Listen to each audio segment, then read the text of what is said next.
Kung gusto mo na magkapera ka, palagyan sa bawat gabi na bago ka matulog, humiling ka sa Nanbo. Lagyan mo ito ng red string para dumikit ang swerte kung meron kang money oil. Maglagay ka rin sa palad mo. Ang money oil ay nakakahatak rin ng swerte sa sugal. Tulad nito 2 sunod tayong nanalo. Dahil yan kay Nanbo, nakakahatak talaga siya ng swerte. Lalo na kung naniniwala ka, follow and like for more Pampaswerte tips. Lagi ba kayong nagbo-board exam o kahit anong exam pero hindi kayo pumapasa-pasa? So today ituturo ko sa inyo ang isang simpleng sigil rituals na maaring tumulong sa inyo na pumasa sa inyong mga inaasam-asam na board exam. Gamit ang red na marker, isulat ito o i-drawing mo ito sa iyong pulso sa kamay na ginagamit mo pag nagsusulat ka. At pagkatapos po nun ay isipin nyo at imaginein nyo na kayo ay pumapasa dun sa board exam. Gawin mo ito sa araw mismo ng iyong exam. Bago ka magpunta sa iyong pag-exam, ang sigil na ito, yan po ay tutulong sa inyo na pumasa dun sa board exam. Paalala lamang po, kailangan nyo pa rin ang mag-review para sa exam dahil walang saysay. Ang sigil na ito kung hindi mo sasamahan ng sipag at tiyaga. Para rin yan pagtaya sa loto. Meron ka nga pampaswerte pero hindi mo sinamahan ng paniniwala at kilos tulad. Nang hindi ka naman tumaya, so paano ka mananalo kung wala kang paniniwala at hindi ka tataya, ganun po. Yun, so follow and like for more Pampaswerte tips. Pampaswerte sa negosyo. Maghanda ng babasagin na lalagyan bowl o jar, uling, bawang. Ganito ang gawin nyo pag samasamahin sa isang lalagyan. Ang uling at bawang isang buo na bawang. Ang kailangan o kaya ay 3 buo. Ang uling ay napakagandang absorbent ng hindi magandang enerhiya sa loob ng inyong tindahan. Ang bawang ay pang-akit ng mga customers. Taga-maintain ng kung anong meron kayo, kumbaga, malayo kayo sa bankruptcy. Follow and like for more Pampaswerte tips. Gipit ka ba ngayon at kailangan mo ng pera dahil may babayaran ka? O need bilhin tulad ng mga school supplies? Ganito ang gawin mo ngayong Martes. Kumuha ka ng isang dahon ng laurel. Sulatan ito ng amount na kailangan mo ngayong araw at kumuha kang 3 butil ng bawang at ilagay dito ang runes na makikita nyo sa video na ito at sa garapon.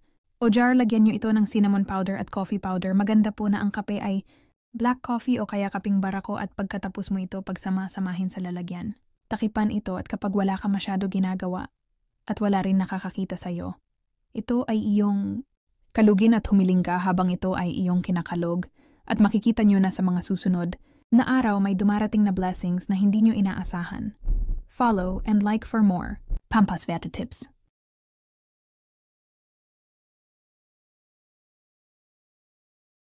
Puro malas na lang ba yung dumarating sa'yo?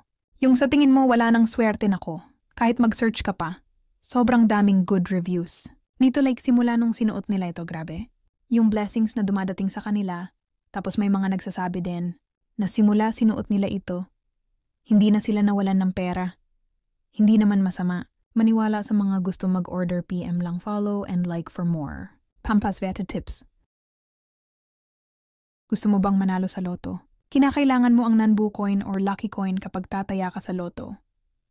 Ganito, ang gawin mo ipatong lamang or ilagay sa loob ng red pouch ang lottery ticket. Kasama si Nanbo at kung meron kang buena fortuna, ganito ang gawin mo. Ipatong mo siya sa Nanbo at lottery ticket mo at hayaan nyo na si universe ang tumupad sa hiling mo kung alaga mo ang mga numero na iyong tatayaan.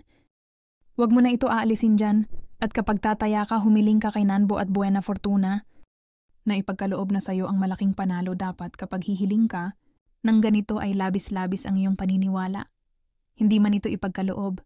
Ngayong araw magtiwala ka lang na ito ay makukuha mo sa susunod na mga araw. Pagkatapos mo ito gawin, sambitin mo ang orasyon na ito. O Mani Padme Hum. And hilingin mo sa universe na ikaw naman yung gawaran ng kasaganaang pinansyal. Follow and like for more Pampaswerte tips. Kumuha kayo ng dahon ng laurel, dapat po, at sulatan ito ng 808. Ito po ay napakagandang pampaswerte.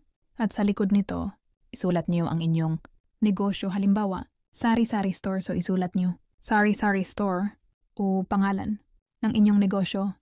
Kumuha rin kayo ng red pouch at isilid ito dito sa red pouch. Kailangan din natin dito ng 3 pirasong star anise.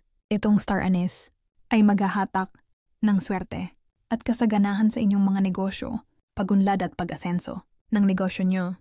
So ilagay nyo yan sa red pouch. At ito ay ilagay nyo sa inyong kaha. O lalagyan ng pera. Follow and like for more Pampas worded tips. Kumuha ka ng dahon ng laurel dapat po buo.